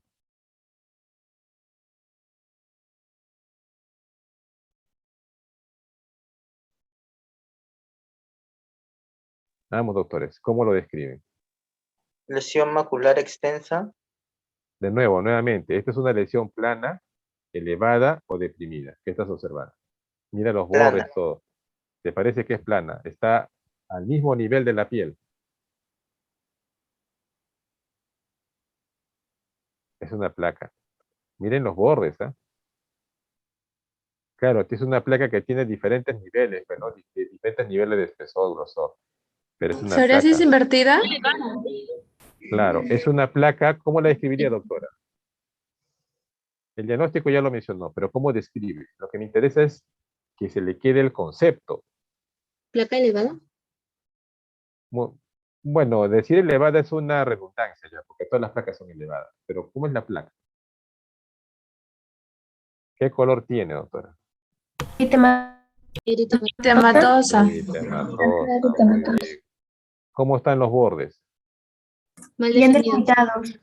Ajá, los bordes son definidos, son regulares, muy bien. ¿Dónde se localiza? Inframamario. Claro, Zonas clitoris. claro, esta es la zona submamaria. Miren, acá está el pliegue submamario, debajo de la mama, porque estos son mamas, ¿ah? Y este es interno, intermamario. Entonces, ¿cómo sería esto? Esta es una placa, miren, esta es una placa eritematosa, localizado en una zona o en un área intertriginosa, ¿no? Con bordes definidos y regulares. Punto. Diagnóstico diferencial. ¿En qué otra Cándida. actividad tenemos que...? Ah, Candidiasis. candidiasis, intertrigo candidiásico. ¿Cómo es la lesión? ¿Cómo es la placa en intertrigo candidiásico? Con lesiones satélite. Muy bien. Entonces, miren cuál es la definición. Pues tienen que recordarse la definición de cómo es la placa en un cándida. Se dice que en cándida la placa también, ¿ah? Es una placa, si encontramos una placa eritematosa en área intertriginosa, es obvio que esta es área intertriginosa, con compromiso de surco, mire, esta también tiene compromiso de surco, igualito, con compromiso de surco, uy, lo tiene, está igualito. Y con presencia de satelitosis, no hay. Entonces se quedó, pues, ¿no? No hay lesiones satelitales. Entonces, no hay lesiones satelitales, solamente es una placa eritematosa con compromiso de surco, nada más. No cumple a cabalidad la definición de una placa de intertrigo candidiásico. Entonces, lo más probable es que esto no sea intertrigo candidiásico. Ya la pregunta es, ¿y por qué esta placa eritematosa no tiene las escamas que hemos observado en las anteriores imágenes? Humedad. Por la la humedad de la zona. Por la humedad de la zona. Las áreas intertriginosas son húmedas. Por eso es que se observa menos escama o ausencia de escamas. No es como verlo pues en otras áreas, ¿no? En otras partes del cuerpo. Entonces eso explica el por qué, por ejemplo, esta imagen también mi grupo la conoce, el grupo de práctica, es una placa eritematosa en zona inguinal. Igualito, vamos a observar placa eritematosa en área intertriginosa, compromiso de surco. Pero para hacer cándida le falta otro elemento, que es la famosa satelitosis. No encuentro satelitosis. ¿Sí? No encuentro satelitosis. Y normalmente, si se dan cuenta, miren el componente, miren el eritema, es mucho más marcado, es muy enmarcado. Seguimos. Psoriasis, como le decía al inicio, no solamente es piel. La afectación no solamente es piel. Tiene una afectación a nivel articular. Eso es lo que se llama artropatía psoriásica. O artritis psoriásica, también decimos psoriásica. Bueno, en este paciente vemos lesiones cutáneas, vemos las placas eritematosas descamativas, pero miren la deformidad que producen los dedos. Estas son cero negativas, ¿eh? Son cero negativas. No son, son factor reumatoide negativo, ¿no? Porque el diagnóstico diferencial sería con artritis reumatoide. Entonces producen flogosis, edema, ¿no? En los dedos, lo que se llama dedo en salchicha, ¿no? Dedo en salchicha. Después ya se produce, pues miren, miren cómo está la deformidad. Ahorita vamos a ver una radiografía, pero miren la deformidad. Acá, por ejemplo, miren esta gran deformidad. Entonces, esto es realmente incapacita al paciente, ¿no? Hacer sus quehaceres diarios, sus labores normales. Produce gran dolor, gran molestia. Miren este dedo. ¿Ustedes creen que esa es la longitud normal de ese dedo? No es una longitud normal, ¿no? ¿Sí? Miren la longitud que tiene ese dedo. Este también está, miren cómo está la deformidad. Entonces uno dice, ¿cómo se ve en la placa? Miren, así se ve. ¿No ven? Psoriasis, ¿no? Artropatía psoriática, ¿no? O artritis psoriática. Esta es una falange. Esta es otra falange arriba, ¿no? Esta es la zona articular, miren. ¿Sí? La cabecita de la falange. Acá también, miren, es prácticamente, miren, voy a trazar una raya, una línea acá. Aquí debería estar en este nivel la articulación interfalángica. Aquí, en este nivel debería estar. Y no está acá. No aparece. Eso es lo que explica, miren, este acortamiento. ¿Lo ven el acortamiento de dedo? Vamos a regresar a la placa. Mira, miren, compárenlo con la falange que está a su lado. Miren cómo va de bonito acá. ¿Sí? Forma ahí esta parte, esta porción de la falange. Y acá también, mira, sube, sube, sube y algo pasó acá. ¿Dónde está esta parte de la falange? ¿Qué pasó aquí? Destrucción, reabsorción. Y eso es lo que produce el acortamiento. Imagínate lo doloroso que puede hacer acá. Si ustedes lo ven, miren, los radiólogos pues, son campeones en eso, ¿no? En hacer comparaciones. Lápiz en copa. ¿Cuál es la copa? Esto de arriba es la copa, miren la copa. ¿Cuál es el lápiz? Esto de acá es el lápiz. Por eso le dicen, cuando observes imagen, el lápiz en copa, pensar en psoriasis artropática, ¿no? O artropatía psoriásica. La forma severa, una de las formas severas de psoriasis. ¿Cómo se llama esta variante? Eritrodermia. Epidermia, Claro, psoriasis eritrodérmica, insuficiencia cutánea. Recuerden, más de 20% de superficie cutánea comprometida, grandes posibilidades de desarrollar insuficiencia cutánea, alteración de las funciones de la piel, sobre todo función de barrera, aparte la termorreguladora, las demás, pero sobre todo función de barrera. Entonces, por eso que estos pacientes, por lo general, cuando fallecen, se comportan igual que un gran quemado. El manejo es igual que un gran quemado, porque los grandes quemados también hacen insuficiencia cutánea, trastornos hidroelectrolíticos, hacen septicemia, shock séptico, punto de partida, foco cutáneo. Esta piel ya no funciona adecuadamente. Eso es lo que se llama síndrome de hombre rojo. Si quieren, revisen qué cosa es síndrome de hombre rojo. En el síndrome de hombre rojo hay varias entidades. Dentro de esas entidades está esta, que es psoriasis eritrodérmica. También está el famoso síndrome de César. Revisen qué es César. También están reacciones medicamentosas. También las reacciones medicamentosas pueden producir eritrodermia, etcétera. Muy bien, seguimos. Esta es la otra variante. ¿Qué es lo que vemos ahí en esa piel eritrodérmica, escamosa? ¿Cómo sean esas lesiones elementales? Pústulas. Pústulas, doctores. Miren, por lo tanto, ¿cómo se llama esta variante? Psoriasis pustulosa. Psoriasis pustulosa, ¿no? ¿Ven? ¿Y esto? ¿Cuál es la variante? Centro facial, centro de cara, entrecejo, área malar, surco nasogeniano. Miren las pápulas, placas y las escamas. También tenemos lesiones preauriculares y es más probable que también tengamos retro. ¿Cuál es esta variante de la psoriasis? Esta es la que se confunde mucho con dermatitis seborreica, pero no es dermatitis seborreica. Psoriasis. Sebosoriasis, pues. La famosa sebosoriasis. Felizmente infrecuente, ¿eh? Cuando vemos esto, la gran mayoría son dermatitis seborreica, ¿no? Pero cuando tienes gran componente inflamatorio, mucho componente inflamatorio, y obvio que también se puede estar acompañando de lesiones en otras áreas del cuerpo, no solamente en cara, entonces sebosoriasis es una gran posibilidad. Ya con el tratamiento oportuno, pues la cosa mejora, ¿no? Ya no lo ves con esas pápulas, ni placas, ni tanta descamación. Pero por la zona que afecta se confunde el diagnóstico diferencial con dermatitis seborreica. También hay una psoriasis del área del pañal, ¿no? Es obvio que es en área del pañal, su diagnóstico diferencial es con las dermatitis de contacto, ¿no? Con las dermatitis del pañal clásica, que son dermatitis de contacto. Las dermatitis del pañal son dermatitis de contacto, sino que de tipo irritativa. Y como ustedes pueden observar, se parece mucho. Si no, pero también, miren, es una gran placa, tiene un componente más inflamatorio.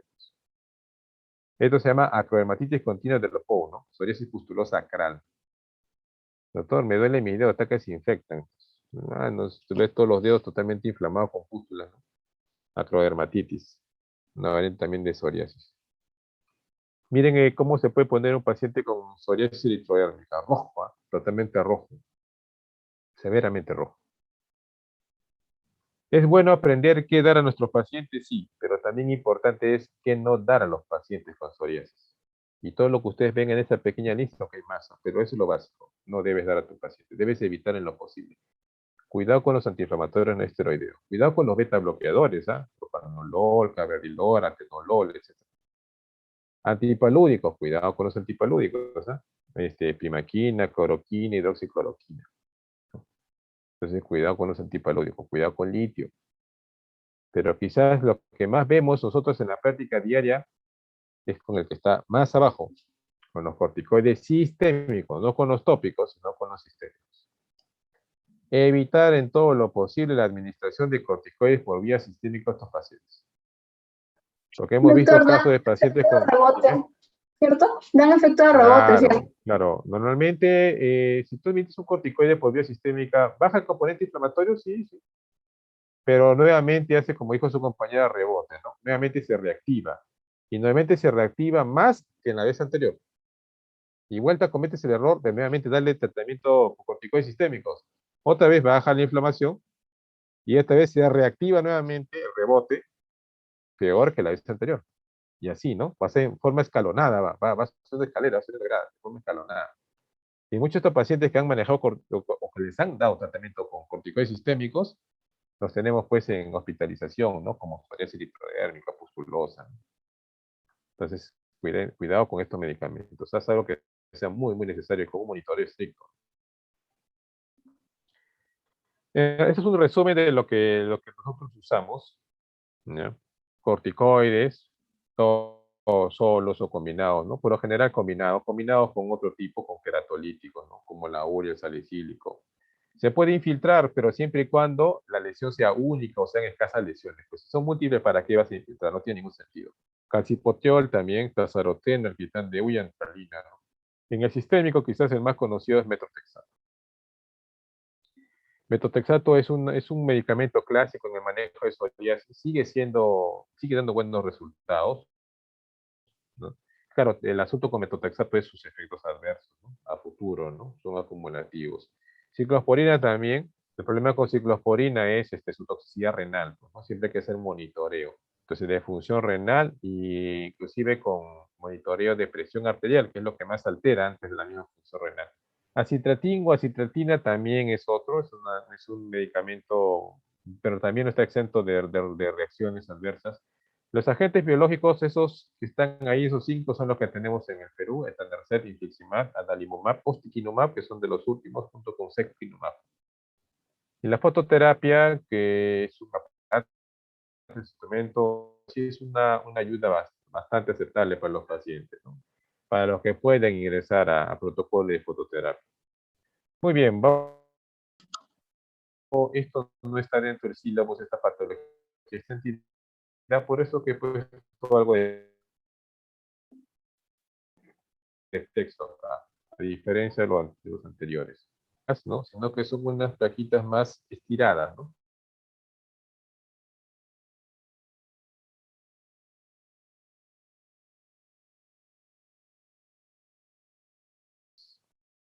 Entonces, también es un eritemato descamativa, sino que no está dentro de...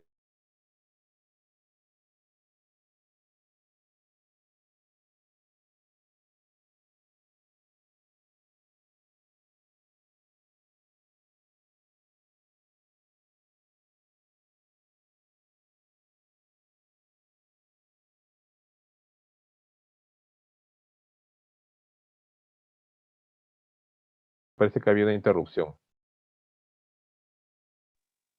Sí, doctor, ahora sí se escucha. Se escucha, Doctor, ¿no? una Había pregunta. interrupción. Dime.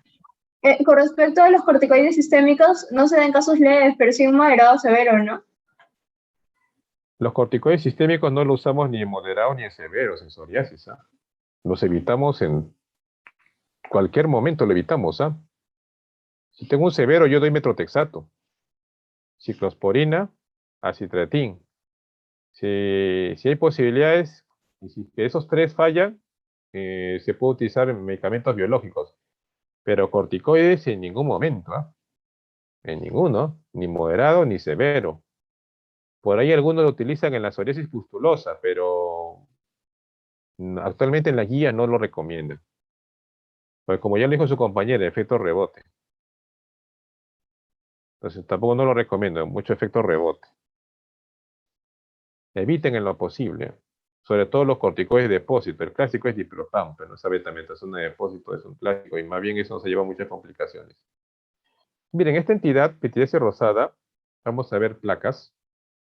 Placas eritematosas, ovaladas, pero que tienen una distribución muy curiosa, muy uniforme, ¿no? Siguen un trayecto, un camino. Es de gente joven, ahí ven, ¿no? 10 y 43 años, sí, gente adolescentes, adultos jóvenes y adultos jóvenes más que todo. Tiene una hepatogenia oscura y como ven abajo se relaciona mucho con virus herpes humanos tipo 6 y 7. Exactamente no se sabe el por qué, ¿no? Pero se asocia mucho porque han encontrado anticuerpos contra esos dos virus. Entonces se piensa la hipótesis más aceptada que de repente tengan una relación con la presencia de esos virus, ¿no? Que sean los gatillantes de esta patología.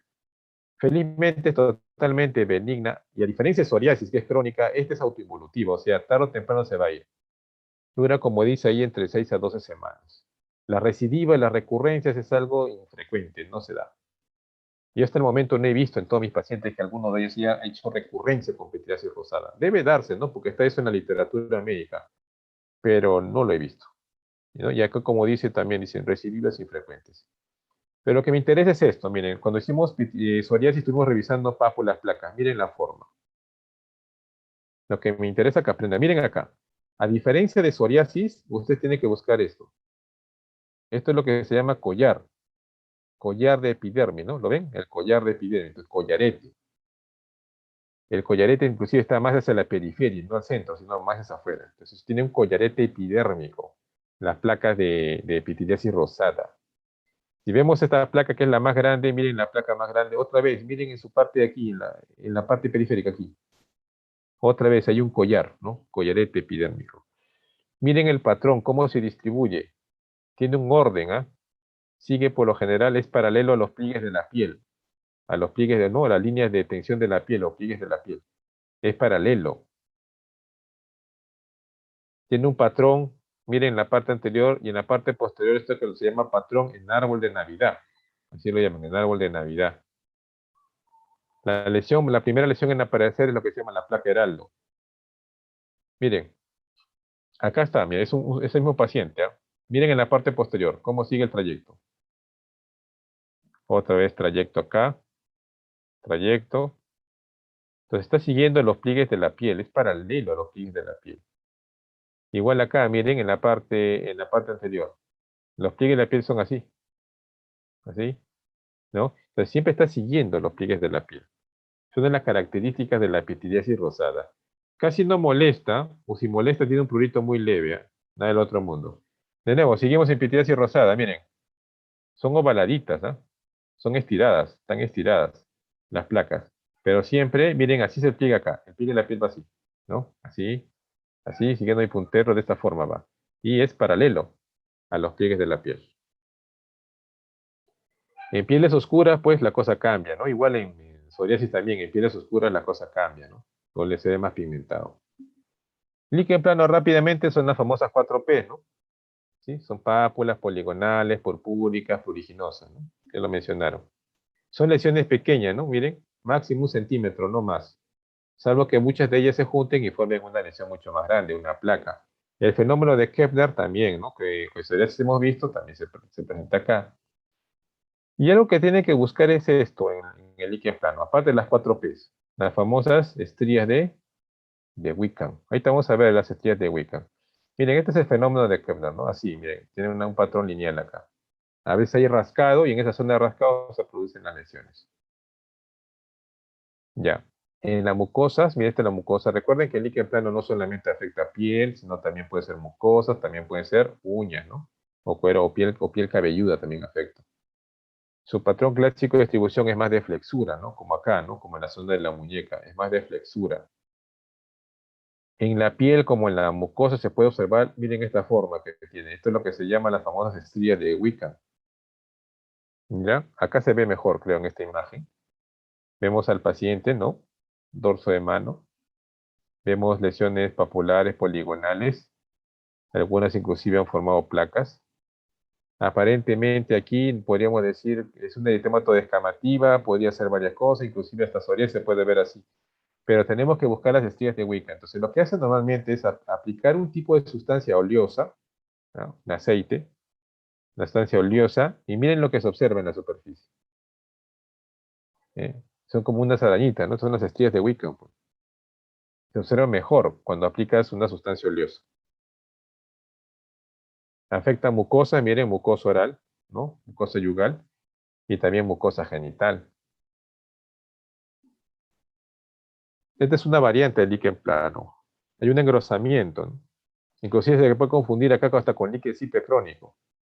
Este es el famoso líquen plano hipertrófico. El asunto con líquen plano hipertrófico es que los pacientes que sufren de esto pueden tener mayores posibilidades de desarrollar inclusive neoplasias a este nivel, ¿no? Carcinomas epidermoides sobre todo. Igual lo que es el líquen plano en mucosas, carcinomas epidermoides. Líquen plano hipertrófico, mayor riesgo de carcinoma epidermoide, ¿no? O espinocelular. Esta es la variante del líquen plano pilar, que tengo varios pacientes de esto, líquen plano pilar, donde lo que va a producir, ¿cómo se llama esta lesión? Esta lesión elemental que es una placa, ¿no? Sino que es una placa de aspecto cicatricial. Parece cicatriz, ¿no? Parece cicatriz. Es una placa de aspecto cicatricial. Entonces, líquen plano pilar produce alopecia cicatricial. Y en la alopecia cicatricial ya no crece pelo. Lamentablemente no crece pelo. Lo que tú tienes que es dar tratamiento oportuno para que esto no se haga mucho más extenso. Esta es otra variante del líquen plano pilar, ¿eh? Alopecia frontal fibrosante. Así se llama, alopecia frontal fibrosante. Este es un líquen plano, miren la morfología que tienen. Por lo general son eritematosos, pues, ¿no? Pero a veces pueden tener, depende del tipo de piel, ¿no? En pieles con trigueñas, en pieles pigmentadas puede tener un color oscuro. Pero por la morfología que tiene le dicen lineal, ¿no? A veces el líquen plano también puede estar dentro de los síndromes, ¿no? Como este síndrome, ¿no? Graham-Liddle Picard del sabor. Entonces, que es una combinación de varios elementos, ¿no? Entonces, la presencia de una alopecia cicatricial, acá tiene la alopecia cicatricial. La presencia de queratosis pilar, tanto en tronco como extremidades, ¿no? Y la presencia de alopecia no cicatricial en axilas y pubis. Eso es el síndrome. El líquen plano actínico. También son placas, sino que son placas de poca elevación, muchas de ellas pigmentadas, como pueden observar, y que se localizan mucho en áreas fotoexpuestas, ¿no? En áreas descubiertas, donde cae la luz del sol. Ese famoso líquen plano actínico. Este es uno de los líquen planos donde el fenómeno de Kepler está ausente. Líquen plano pigmentoso. En pieles trigueñas se observa ahí. Su diagnóstico diferencial con dermatosis cenicienta, que es otra patología. Líquen plano anular, por la forma que tiene, ¿no? Tipo anillo, y es frecuente en genitales, sobre todo genitales masculinos. Líquen plano atrófico. Entonces vemos una atrofia en la piel, pero con ciertas características. Líquen plano atrófico. Líquen plano palmo plantar. También pueden observar estas lesiones, esas placas o pápulas, con ese aspecto ya descrito de las 4 Ps, pero en planta de pie, ¿no? Entonces hay un líquen plano palmo plantar. Y lo que le decía cuando estábamos con psoriasis, ¿no? No toda distrofia de uña necesariamente es onicomicosis. Por lo general sí lo es, por lo general. Pero no todos son por onicomicosis. Entonces podemos tener distrofia de uñas en otras entidades. Lo hemos visto en psoriasis, lo estamos viendo ahorita en líquen plano. Inclusive en esta entidad, por ejemplo, es tal el nivel, o sea, porque hay una alteración a nivel de la matriz de uña, es tal el nivel inflamatorio que existe, que a veces es prácticamente, no se puede recuperar la uña. Y esta variante bien rara llamada líquen plano ampolloso. Para psoriasis también revisaron, ¿no? Miren la forma, lo que me interesa es que ustedes vean las lesiones. También son placas, ¿no? Son placas eritematosas. Pero a diferencia de psoriasis, sus escamas son más finas y escasas, ¿no? Porque no lo ven ustedes muy escamoso. Y en el caso de psoriasis en pequeñas placas, porque hay dos tipos de parapsoriasis, la que es pequeña placa y la que es placa grande. En el caso de las pequeñas placas pueden presentar a veces, miren, estas formas. Tipo cigarrito, ¿no? Eso es lo que se llama digitiformes. Entonces pueden presentar placas de aspecto, ¿no? Digitiforme, ¿no? Como si que tú agarras el dedo y lo pasas, ¿no? Imagínate que estás acá y con tu dedo, ¿no? Pasas por acá, entonces dejas esto, ¿no? Entonces dicen digitiforme. Cuando se habla de psoriasis pequeña placa, pues ese tamaño, menos de 5 centímetros de diámetro, ¿no? Tratamiento, miren, en pequeñas placas, observación clínica, si está sintomático, corticoides, ¿no? Corticoides de moderada potencia o de alta potencia, depende del caso. Otra vez, miren, psoriasis pequeñas placas. Miren esa forma que tienen, ¿eh? Se confundiría mucho con psoriasis rosada. Este es para psoriasis en grandes placas, placas grandes. Si lo observan, si lo acompaña con pequeñas placas que es más digitiforme, acá no, miren, es más geográfico, ¿no? Parecen países, miren, es más geográfico. Entonces son grandes también, miren, más de 5 centímetros. Ahora, con para psoriasis en grandes placas, este sí tienes que hacer un seguimiento estricto. ¿Por qué? A diferencia de la anterior, ¿ah? La anterior, por lo general, después de un tiempo, pues unos años se autolimita, meses, años se autolimita. Y no hay mayores problemas con el de pequeñas placas. Pero en cambio, el de grandes placas, que es que están observando, el asunto acá es su relación con un tipo de linfoma cutáneo llamado micosis fungoide. La micosis fungoide, cuando ustedes vean, se parece mucho a estas lesiones que ustedes están observando. Y a veces no se diferencian, ¿ah? Clínicamente. Entonces, cuando tenemos lesiones de este tipo, mácula de este tipo, placas, perdón, de este tipo, lo que nosotros hacemos con estos pacientes es hacer biopsia. Cuando vemos esto, biopsia. Porque esto no tiene, digamos, semiología de psoriasis, no tiene semiología de epiteliasis rosada. Entonces, para psoriasis está también dentro de los diagnósticos diferenciales. Y cuando vemos esta lesión grande, ¿no? Infiltrada a veces, pues tenemos que hacer biopsia cutánea. Ya para ir terminando, pitiriasis rubra pilaris. También es una entidad que tiene que hacerse diagnóstico diferencial con psoriasis. Ustedes ahí van a ver las imágenes. Ese es el patrón, ¿no? Distribución. Tiende a ser también simétrico bilateral, pero la variante más común es aquella que cursa con eritrodermia. Y esta es la más común, la que cursa con eritrodermia. También hay otras variantes, esto lo vamos a observar. Pero lo que me interesa que aprendan en pitiriasis rubra pilaris es que, miren, hay placas eritematosas, múltiples placas con tendencia a juntarse, a confluir y formar placas mucho más grandes.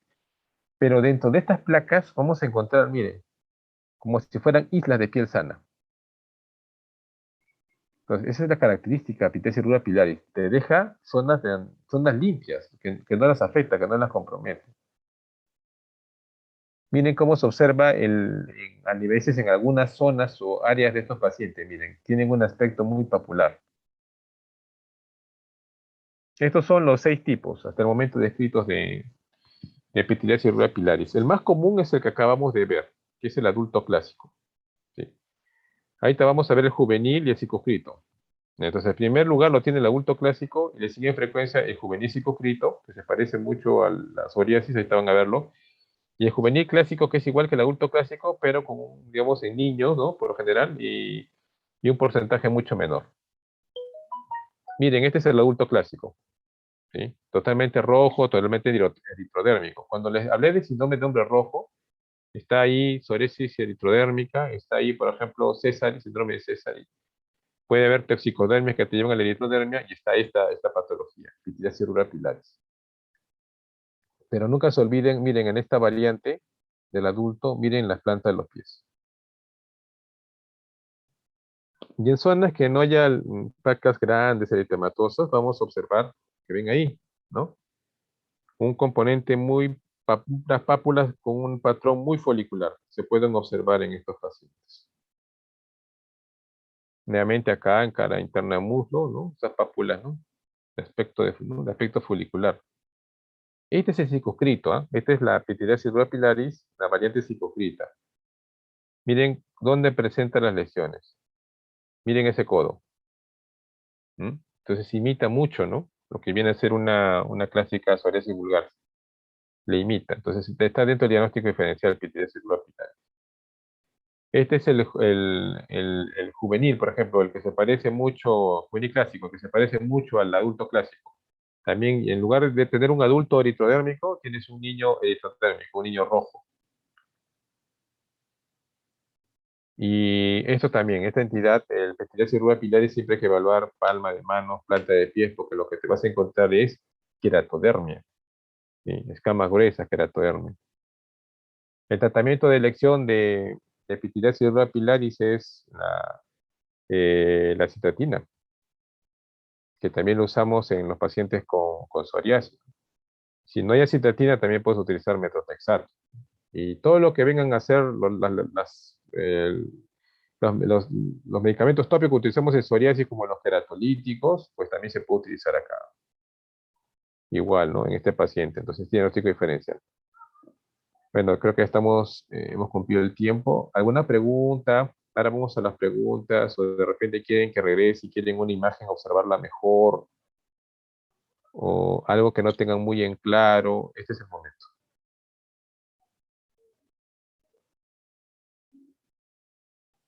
Quizás le hemos invertido un poco más de tiempo a psoriasis, porque psoriasis es algo que ustedes tienen que salir aprendiendo en dermatología.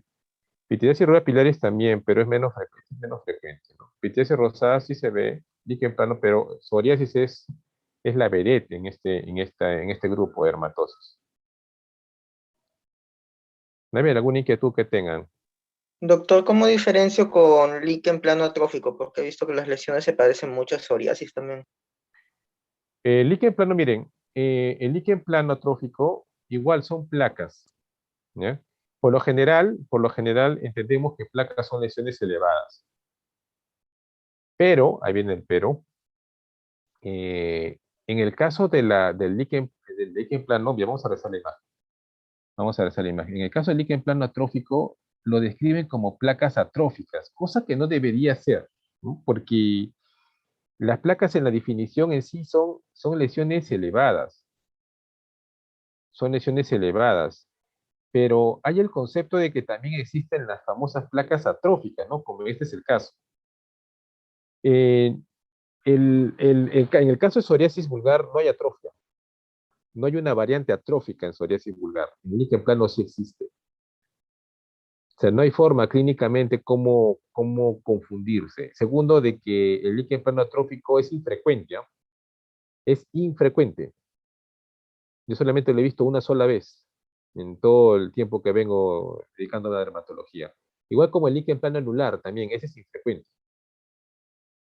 Tiene esas formas anulares, ¿no? Tipo anillo, es infrecuente. Lo que más van a ver es la presentación clásica del líquen plano, que es en superficie de flexura, sobre todo en muñecas, áreas de flexura. El líquen plano de mucosas también lo pueden llegar a ver, también tiene cierta frecuencia. Y sobre todo en mucosa también, en mucosa genital también se puede encontrar el líquen plano. Con el líquen plano de mucosas, el asunto está en que, igual que el líquen plano hipertrófico, que también lo hemos visto, que también se ve con cierta frecuencia, es que pueden derivar en carcinoma epidermoide. Pero no hay forma, entre un líquen plano atrófico, no hay forma clínicamente de confundirlo con un psoriasis vulgar. Ahora, lo que sí podría confundirse con otras entidades, por ser atrófico, ¿no? Con otras entidades, con otras patologías se podría confundir. Por ejemplo, miren, el líquen plano anular, que ustedes también en genital, se puede confundir con un granuloma anular. Entonces uno puede decir, ¿esto será granuloma anular o es un líquen plano? ¿Eh?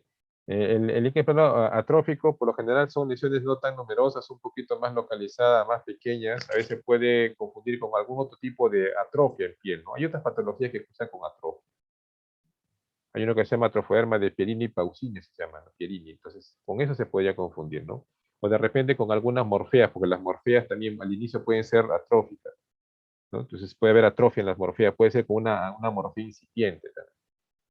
Pero es difícil, ¿eh? Compararlo, como ustedes ven la imagen con una, ahorita les muestro la imagen de una psoriasis en placa versus esta de acá, no tiene ningún parecido. ¿Alguna otra pregunta? ¿Alguna duda de repente? ¿Algo en Doctor, ¿cómo puedo diferenciar la psoriasis de las uñas con el hongo? Mira, vamos a la imagen. En psoriasis de uña, primero puedes encontrar varios signos. Onicolisis, que es el despegamiento, que también se puede encontrar en onicomicosis, ¿eh? ¿Dónde está la uña? Clínicamente es un poco difícil, no es tan sencillo, ¿no? Pero en el caso de las onicomicosis, por lo general, solamente tienen discromía, que es cambio de coloración, ¿dónde está? Tienen hiperkeratosis subungueal, En cambio, en el caso donde está, en el caso de psoriasis de uña, es un poquito, digamos, más compleja la cosa. A veces antes que se produzca la afectación puedes encontrar o pitting, donde está pitting, acá por ejemplo, pitting, a veces comienza así, cosa que el onicomicosis no inicia por ese lado. Lo otro que encuentras fácilmente en las psoriasis de uña es esto, ¿no? Cambio de coloración, de una coloración amarillenta, eso es lo que se llama mancha en aceite, cosa que tampoco los onicomicosis no tienen, ¿ah? Eso que están viendo ahorita acá, estos de acá no tienen esta característica, lo que se llama mancha en aceite. Y bueno, los onicomicosis sí pueden presentar onicolisis cuando se despega la uña, ¿sí? Por ahí, pero no solamente es onicolisis, miren, es mancha en aceite y onicolisis. Y a veces cuando empiezas a revisar la lámina ungueal, aquí no se ve bien mucho por la luz, pero aquí está, aquí no sé si lo pueden llegar a ver, pero por repente por la imagen no se ve, pero hay también pitting. Entonces encontramos pitting, encontramos onicolisis, encontramos las famosas manchas en aceite, que es mucho más clásico en, en psoriasis de uña. Acá, por ejemplo, se te podría hacer difícil. Mira, acá, por ejemplo, vemos destrucción de uña, ¿no? Vemos hiperkeratosis subungueal. Aquí sí te sería mucho más difícil. Pero cuando tú evalúas, miren, psoriasis de uña no solamente afecta a una sola uña, tiende a ser simétrico, como les decía, tiende a tener más simetría. Por lo general, si tú tienes un hongo de uña, lo tienes de repente o bien en el pie derecho o bien en el pie izquierdo. Pero en cambio, en el caso de psoriasis de uña, tiende a ser más bilateral, más simétrico. O sea, tú tienes que ver que casi prácticamente la gran mayoría de las uñas están comprometidas. Cosa con onicomicosis te puede dar, pero es menos frecuente que comprometa todas las uñas, algo que tenga larga evolución, ¿no?, de la patología. Entonces, por ejemplo, acá, miren, ven acá destrucción de uña y hiperkeratosis, ¿no? Engrosamiento de la uña. Pero acá, por ejemplo, en este dedo pulgar vamos a ver onicolisis, miren, despegamiento de la uña sobre la base, ¿no? Por eso es que esta zona acá no se ve rosadita, se ha despegado. Y también al mismo tiempo de esa coloración amarillenta, que es la famosa mancha en aceite. Entonces, pero tengo compromiso, miren, onicolisis, mancha de aceite en este dedo. Acá también se está empezando a acentuar, miren, cierto grado de onicolisis, recién está empezando. Y a veces en la misma lámina, aquí creo que se ve, vemos también pitting.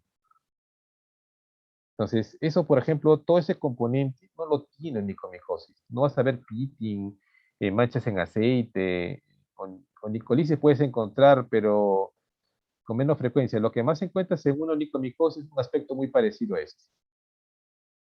Entonces, es cuestión de buscar, y es obvio que también tienes que evaluar la otra mano. Esta es una mano derecha, y es más probable que también encuentres en la mano izquierda, ¿no? Todos estos cambios, ¿no? Onicolisis, pitting, ¿cómo se llama? Mancha en aceite. Bueno, también puede haber, así como acá, hiperkeratosis subungueal. Entonces, son cosas muy puntuales que la diferencian de las famosas onicomicosis, ¿no? Ahí está, mancha en aceite, y creo que no traje la otra imagen que tenía un poquito más clara al respecto. ¿Alguna otra pregunta? Y si tienes dudas, cultivo, ¿no? Cultivo. Pero viendo las otras tecnologías que puede presentar, tienes que buscarla. Y como ves en esta mano, mira, así se encuentra. Si se encuentra mancha en aceite, onicolisis, también acá mancha en aceite, onicolisis. Bueno, acá sí hay hiperkeratosis ungueal, ¿no? Acá se parece muy tiñoides. Si solamente tuviera el compromiso de ese dedo anular y no tuviera el resto, la cosa sería más difícil. Pero también tienes que revisar las codos del paciente, codos, rodillas, y cuántas lesiones también cuero cabelludo en el cuerpo. Y ves genera mucho más duda. Entonces, si fuera una lesión única, cosa que normalmente no sucede, casi siempre hay lesiones en las demás uñas, de diferente grado o nivel, y eso es lo que te ayuda a diferenciar entre una onicomicosis y una psoriasis de uña.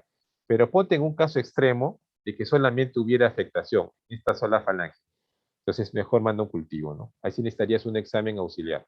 Pero si tuvieras lesión única, cosa que no se da, siempre que veas psoriasis de uña, inclusive no solamente en manos, tendrías que ver afectación en uñas de pies. ¿Alguna otra pregunta?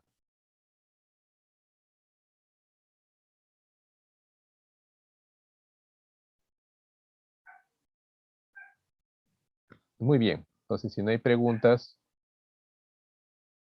voy a dejar de compartir. Espero que la tarde haya sido provechosa. Vamos a detener la grabación. Recording La stopped. grabación la pueden ver también, porque como está en la plataforma virtual, ¿no? Entonces pueden acceder a través de Zoom y la pueden ver, ¿no? Y como no está en toda la promoción, también los que no están, pueden ver.